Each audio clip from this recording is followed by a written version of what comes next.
Yan. We are now in 100 step. Dito kami sa Manhuyod, 100 step ang tawag. Ayan, no? Nakalagay. Hello sunshines, soul full of sunshine.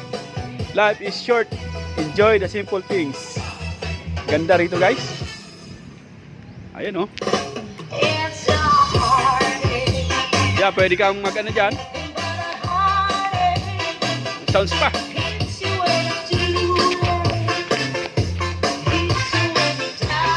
Ayan, oh. Say hi. Ayan, oh. Yan, ito yung tinatawag guys na 100 step. Yan, mamaya bababa na kami doon at magtatagpisaw. Susulitin namin dahil hindi kami nakapunta ng sandbar kasi nga may gale warning. Bawal bumiyahe ang bangka. So dito na lang kami sa 100 step. Napakaganda guys. Kala mo paraiso. Iyan nga pala ay Cebu na. Yan, tatanong mo, malapit na malapit lang. Yan, lugar na Cebu na yan. Ayun, may mga cottages sila. Let's go, baba tayo.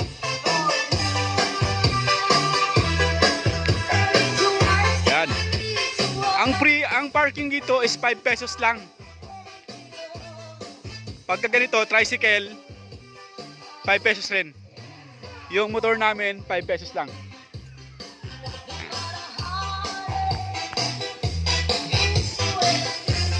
So, bababa na tayo.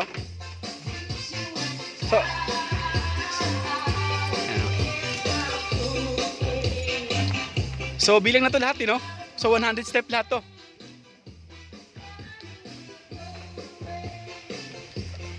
Ayun, no? Saan? Ayun, no? May sili pa, guys. Kung magkikilawin ka, kuha ka lang dito. Libre yan. Ayan, nakalagay. Wild and free. Paraiso Escondido de Miguel. Welcome 100 steps. Yan, welcome 100 steps. So, umpisa na natin.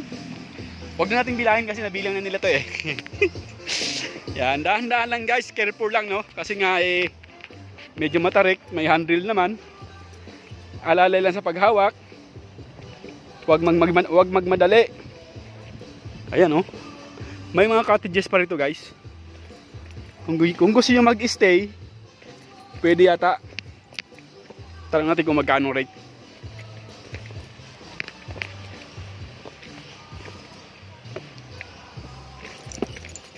Yan, napakaganda. Kala mo guys, paraiso.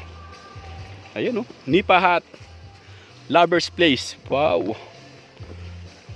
So nandito yung guys, no, yung kung pupunta ka ng Canlaon, nandito nakalagay. 104 km. San Carlos City, 105. So kami, galing kami sa Dumaguete, 64 km. 62. Pag pupunta ka naman sa Bayawan, 165 km. Layo. Sali tayo. Yan. Ganda oh. Talagang, yan, may mga ano sila oh. May mga cottages sila dyan. Sa mga mag-sig-irog, pwede siguro dyan. Pwede talaga. Ay, pwede talaga. Di ko lang sure kung magkano ang rate yan ha. Mamaya itanong natin kay ano, kay ate. Ayan oh. Sana may ganito sa Siquijor, no? Sa Siquijor guys, may ganitong spot, kaya lang wala pang, hindi pa din-develop. Unlike dito, ha? Develop na. So, someday, sana magkaroon ng development sa Siquijor para lalong dayuhin ng mga turista. Ang ganda.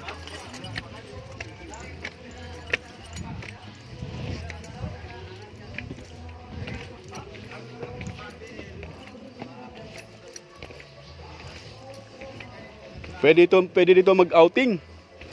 Mga riders, pwede rito. May mga cottages. Ayan oh. Ayan, si Inday. Ayan oh.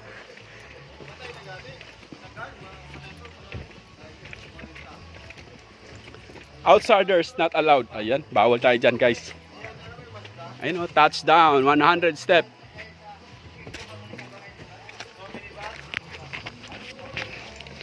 So, ang ganda oh. Medyo rocky nga lang siya.